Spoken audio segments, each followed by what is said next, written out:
Welcome back to my channel. आज आपकी last video है नेशनल इनकम की।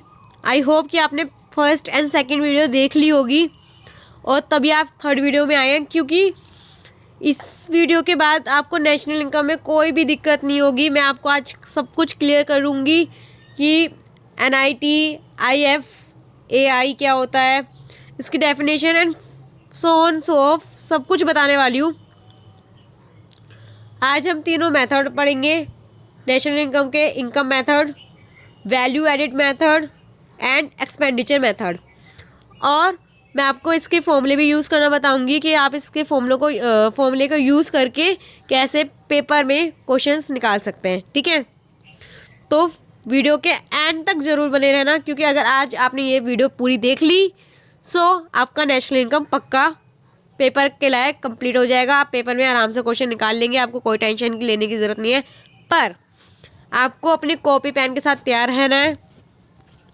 जहाँ जहाँ मैं बोलूँ नोट डाउन करने के लिए वो चीज़ नोट डाउन करनी है, क्योंकि अगर आज आप नोट डाउन कर लेते तो फिर आपको पेपर में सिर्फ वही रिवाइज करके जाना और आपका काम हो जाएगा। ठीक है, स्टार्ट करते हैं।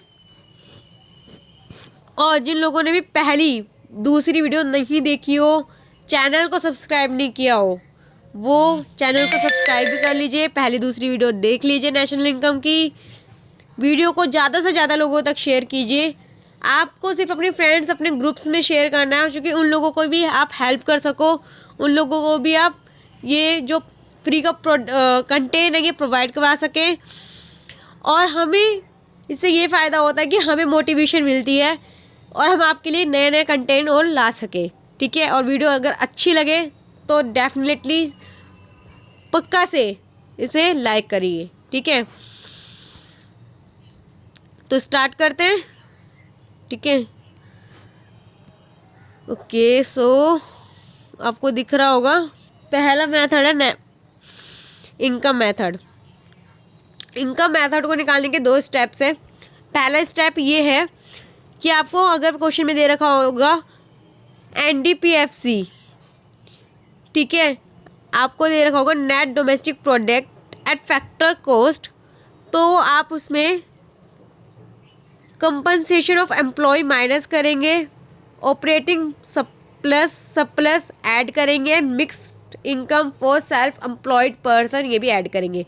अब आप ये सोच रहे होंगे ये है क्या, हमें कैसे पता चलेगा? चिंता मत करो, वीडियो के एंड तक बने रहना, सब कुछ समझ में आएगा। कौन क्या है, इंटरेस्ट रेट, क्या क्या क्वेश्चन में दे रखा है, सब कुछ समझ में आएगा, पर वीडियो के एंड तक। ठीक है, अभी फ़िलहाल आपको अपनी कॉपी में लिखना है कि हम जो इनकम मेथड है वो 2 तरीके से निकाल सकते हैं। स्टेप 1 ये है, स्टेप 2 ये है। नेशनल इनकम को निकालने के फॉर्मूला एक ये है कि अगर आपके क्वेश्चन पेपर में दे रखा होगा NNPFC, अगर आपके क्वेश्चन पेपर में NNPFC दे रखा होगा तो आपको सिंपली माइनस करना है NDPFC मैंने बता दिया आपको कैसे निकलेगा, प्लस करना है NFIA। NFIA है क्या? Net factor income earn from abroad.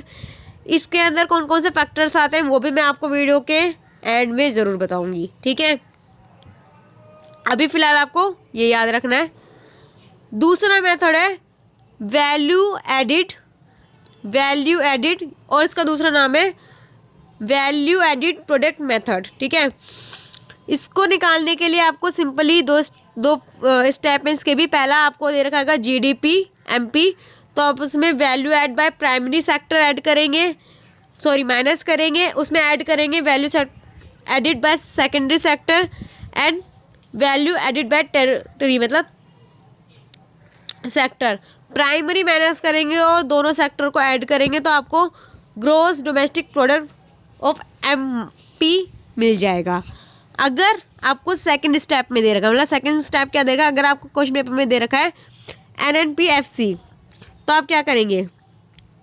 अगर आपको NNPFC दे रखा है तो आपको सिंपली क्या करना है, यहाँ पे देख रहे हैं आप GDP MP minus depreciation minus NIT मैंने आपको पिछली बार वीडियो में भी बताया था कि इनडायरेक्ट टैक्स में से अगर सब्सिडी को माइनस कर देते हैं तो NIT निकल जाता है, और प्लस NFIA को प्लस करेंगे तो आपका क्या निकल जाएगा, NNPFC निकल जाएगा। ठीक है, यहाँ तक क्लियर हो गया। ये आपका क्या निकला, सेकंड मेथड निकला, वैल्यू एडिट मेथड। अब हम आते हैं तीसरे मेथड पर, एक्सपेंडिचर मेथड।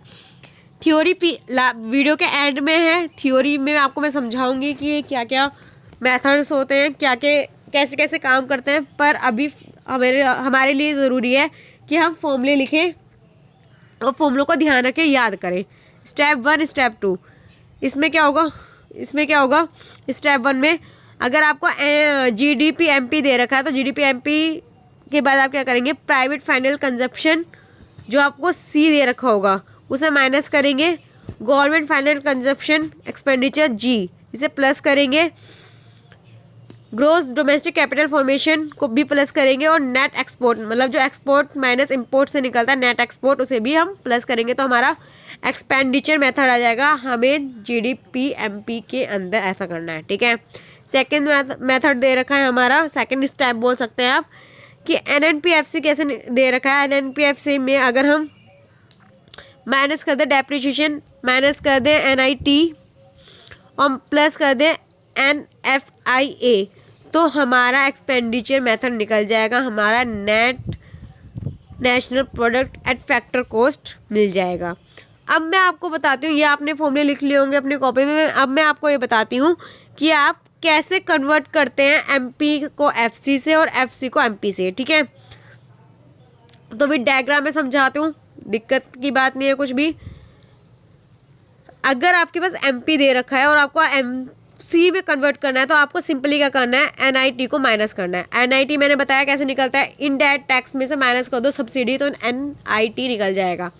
अगर आपको FC दे रखा है और आपको MP में कन्वर्ट करना है तो आप सिंपल क्या करोगे, NIT को प्लस कर दोगे तो आपका FC से MP में कन्वर्ट हो जाएगा। ठीक है, यहाँ तक समझ में आया, ये आपकी ट्रिक थी।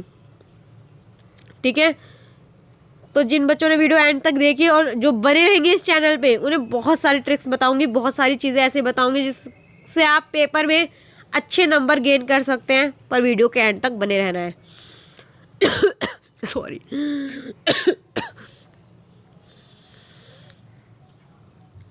ग्रोस से नेट में कन्वर्ट हो रहा है, ग्रोस से नेट में कन्वर्ट होंगे तो डेप्रिसिएशन को माइनस करेंगे, और नेट से ग्रोस में कन्वर्ट होंगे तो डेप्रिसिएशन को प्लस करेंगे। ठीक है, NPDP, NP क्या है, नेट प्रोडक्ट, DP क्या है, डोमेस्टिक प्रोडक्ट।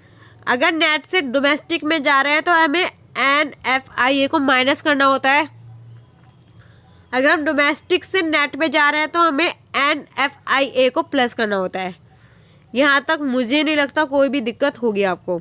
ठीक है, एक बार दोबारा रिवाइज करा देती हूँ कि अगर हमें नेट इनडायरेक्ट टैक्स निकालना है, हमें नहीं पता तो हम कैसे निकालें, इनडायरेक्ट टैक्स में से सब्सिडी को माइनस कर देंगे तो हमारा NIT आ जाएगा। MP का मार्केट प्राइस होता है मतलब, FC का फैक्टर कॉस्ट होता है मतलब। ठीक है, DEP को हम डेप्रिसिएशन कहते हैं, मैंने बता दिया। डेप्रिसिएशन कैसे निकलता है, डेप्रिसिएशन में से माइनस कर देता है हम कंजप्शन फिक्स्ड गुड। ये मैं फर्स्ट और सेकंड वीडियो में बता चुकी हूँ, इसलिए मैं बहुत ज़्यादा डिटेलिंग में नहीं जा रही हूँ। अगर अब आपका ये काम है, अगर आपने वो दोनों वीडियो नहीं देखी तो वो पहले वो वीडियो देखिए जाके, क्योंकि इन वीडियो के हेल्प से आपको ये चीज़ बहुत अच्छे से क्लियर हो जाएगी। ठीक है, NP को नेशनल प्रोडक्ट बोलते हैं, DP को डोमेस्टिक प्रोडक्ट बोलते हैं, NFIA को net factor income earn from abroad बोलते हैं। ठीक है, अब जो नेशनल इनकम है वो CPC मतलब करंट प्राइस पर कैसे डिपेंड करती है वो पढ़ते हैं। हम ये बोल सकते हैं वाई को हम नेशनल इनकम बोलते हैं। ठीक है, यहाँ पे लिख देती हूँ, वाई मतलब नेशनल इनकम, क्यू मतलब वो क्वांटिटी किसकी, गुड्स एंड सर्विसेज की, और P मतलब होता है प्राइस। तो इसका फॉर्मूला ये रहा Y into Q multiply P, price goods and services का क्वांटिटी और नेशनल इनकम। ठीक है, ये हमारी हुई करंट प्राइस की बात। अगर मैं बात करूँ कांस्टेंट का मतलब है जब हमारी इनकम हमारा प्राइस जब कांस्टेंट रहता है बेसिक ईयर के अकॉर्डिंग, उसे हम क्या बोलेंगे, national income at constant price. ठीक है, वैल्यू ऑफ आउटपुट का मतलब क्या हुआ, मार्केट में गुड्स एंड सर्विस उसकी वैल्यू ऐड करनी है एक एंटरप्रेन्योर को, मतलब कि एक पर्टिकुलर टाइम पर उसकी वैल्यू का अनुमान लगाना, उसके आउटपुट का अनुमान लगाना मार्केट वैल्यू पर, किसके, गुड्स एंड सर्विसेज के, उसको बोलते हैं। वैल्यू एडिड का मतलब होता है जितना हमारे पास आउटपुट आया और जितना हमारा इनपुट लगाया हमने और उसके बदले जितना हमारा आउटपुट आया उनके बीच के डिफरेंस को बोलते हैं, ठीक है। डबल काउंटिंग का मैं सिंपल सा मतलब बता देती हूँ। ये पहले चलता था डबल काउंटिंग, इसकी वजह से हमारी नेशनल इनकम निकली है। डबल काउंटिंग का मतलब है पहले हम वस्तु के आपको पता ही होगा, हम वस्तु के बदले वस्तु का लेन देन करते थे। अगर हमें 10 किलो चीनी मिल रही है तो हम 2 किलो अनाज दे देते थे, लाइक इस तरीके से वस्तु के बदले वस्तु का आदान प्रदान करते थे। उससे क्या होता था, अगर हमें तीसरी चीज़ चाहिए, हमने किसी और बंदे को वो चीज़ दी तो उसकी काउंटिंग डबल हो जाती थी। अब नेशनल इनकम के आने से क्या हुआ, मनी के आने से क्या हुआ कि हमें कोई चीज़ चाहिए, अगर हमें 2 किलो अनाज चाहिए तो हमने 2 किलो अनाज के पैसे दे दिए और हमने 2 किलो अनाज ले लिए। मतलब पैसों से हमारी जो डबल काउंटिंग की प्रॉब्लम है उसे सॉल्व हो गई। हमें एक फाइनली गुड मिल जाता है जिसके हम यूज़ करके अपना संतुष्टि प्राप्त कर सकते हैं, ठीक है। ये मैं आपको बहुत शॉर्ट शब्दों में समझा रही हूँ क्योंकि जल्द ही पेपर आने वाले हैं, आपको बहुत सारी चीज़ें पढ़नी है, आपको मेन टॉपिक को समझना है कि इसका वैल्यू क्या है, ठीक है। अब मुझे नहीं लगता कि आपको समझ में प्राइमरी गुड्स समझ में आ गए होंगे, आपके प्राइमरी गुड क्या होते हैं, सेकेंडरी गुड सेक्टर समझ में आ गए, सेकेंडरी सेक्टर क्या होता है, एंड लास्ट का ट्रेजरी सेक्टर क्या होता है वो आपके समझ में आ गया होगा। नहीं समझ में आ गया तो लास्ट की जो मेरी वीडियो है वो ज़रूर जाके देखना, आपको क्लियर हो जाएगा। VO का मतलब क्या है, ये वैल्यू ऑफ आउटपुट है। IC का मतलब क्या है, इंटरमीडिएटरी कंजप्शन है, ये भी मैंने लास्ट वीडियो में बता रखा है। जो बीच का वस्तु होते हैं, बीच के गुड्स जो होते हैं, जैसे रॉ मटेरियल का एग्जांपल है। VO का मतलब क्या होता है, VO का फॉर्मूला क्या होता है, प्राइस इनटू क्वांटिटी होता है, सेल प्लस इस चेंज ऑफ स्टॉक को बोलते हैं। चेंज ऑफ स्टॉक का फॉर्मूला आ जाता है, चेंज ऑफ स्टॉक का फॉर्मूला होता है close stock minus open stock. क्या होता है, कई बार ना चेंज ऑफ स्टॉक नहीं दे रखा होता, सिर्फ ये लिखा होता है कि क्लोज स्टॉक एरा और ओपन स्टॉक एरा, और बोल देते हैं चेंज ऑफ स्टॉक निकालो। ये 1 या 2 नंबर में क्वेश्चन आ जाता है, तो आपको याद रखना है ये क्लोज में से ओपन को माइनस कर देना है तो आपका चेंज ऑफ स्टॉक आ जाएगा, ठीक है। इसमें आपको ज़्यादा कुछ नहीं, आप रीड करोगे तो समझ जाओगे। फाइनल कंजम्पशन एक्सपेंडिचर क्या होता है, ये जो फाइनल जो हमने मेथड पढ़ा एक्सपेंडिचर का, उसके कुछ कंपाउंड्स दे रखे हैं, उसके कुछ कैरेक्टरिस्टिक्स दे रखी है और कुछ नहीं, ठीक है।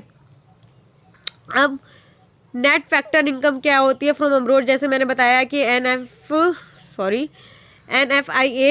NFIA का मतलब क्या होता है, जो हम नॉर्मल जो इंसान होता है, जो जैसे इंडिया का है, इंडिया का बंदा अगर बाहर जाके कमा रहा है कुछ और वो पैसे तो इंडिया में भेज रहा है, तो वो वहाँ का क्या हो गया, इंडिया में रहता है, इंडिया का इंसान है, पर वो बाहर जाके अगर कमा रहा है और इंडिया में भेज रहा है तो वो इंडिया के लिए क्या हो गया, रेसिडेंट हो गया एक, ठीक है। पैसा कहाँ आ रहा है, यहाँ आ रहा है उसका, तो वो अपनी इनकम को कैसे काउंट करवाता है, वो है उसकी प्रॉपर्टी, उसके बिजनेस, कुछ भी हो सकता है, उसको हम किस में काउंट करते हैं, उसको हम किस में लेते हैं, उस फैक्टर को हम लेते हैं net factor income from abroad में लेते हैं, ठीक है, NFIA में लेते हैं, ठीक है।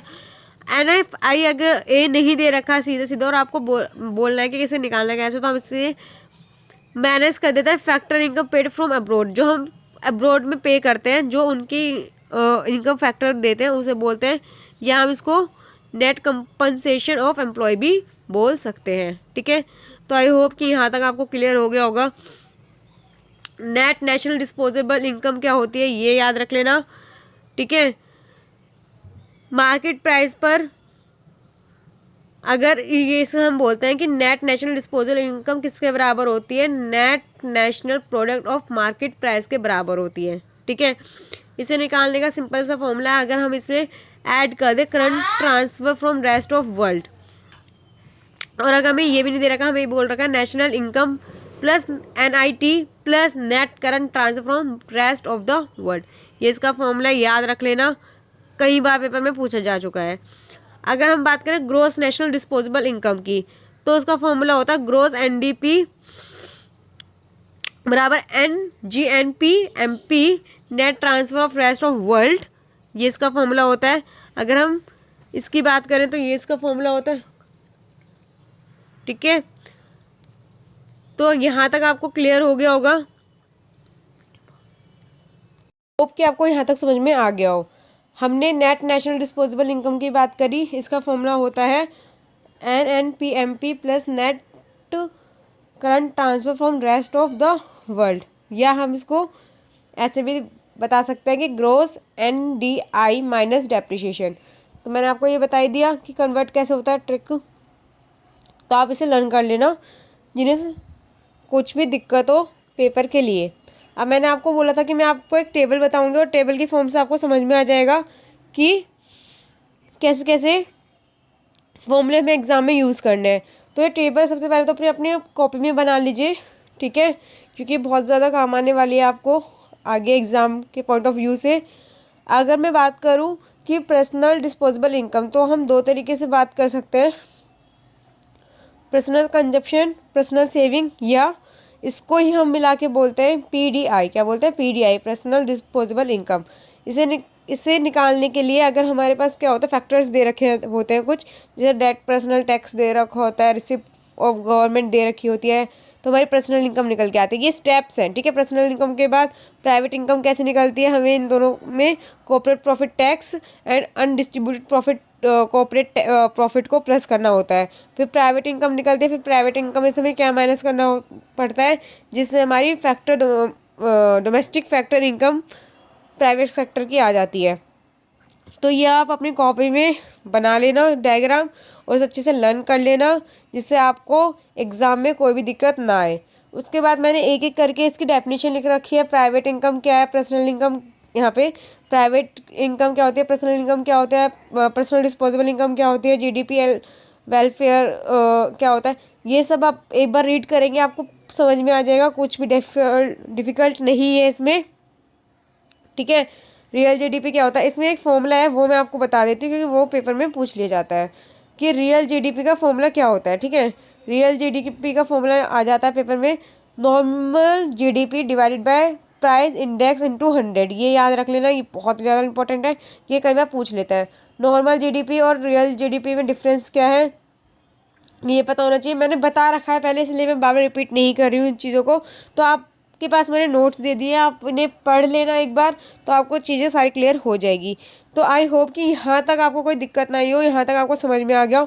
पर अगर आपको वीडियो अच्छी लगी हो तो प्लीज़ वीडियो को लाइक करना, चैनल को सब्सक्राइब अभी तक नहीं किया हो तो चैनल को सब्सक्राइब कर लेना, बेल आइकन को प्रेस कर देना, क्योंकि आपको आने वाली वीडियो की नोटिफिकेशन टाइम टू टाइम मिलती रहे, ठीक है। हम आपके लिए बहुत अच्छे अच्छे कंटेंट, और मैं तो नोट्स, अगर आप मुझे बोलेंगे कि मैं हिंदी में नोट्स प्रिपेयर करूँ तो मैं हिंदी मीडियम वाले बच्चों के लिए हिंदी में भी नोट्स प्रिपेयर करके डिस्क्रिप्शन में लिंक डाल दूँगी। पर आप लोगों को मुझे कमेंट सेक्शन में बताना पड़ेगा उसके लिए, ठीक है। एंड ज़्यादा से ज़्यादा लाइक कीजिए। Thank you for watching. Thank you.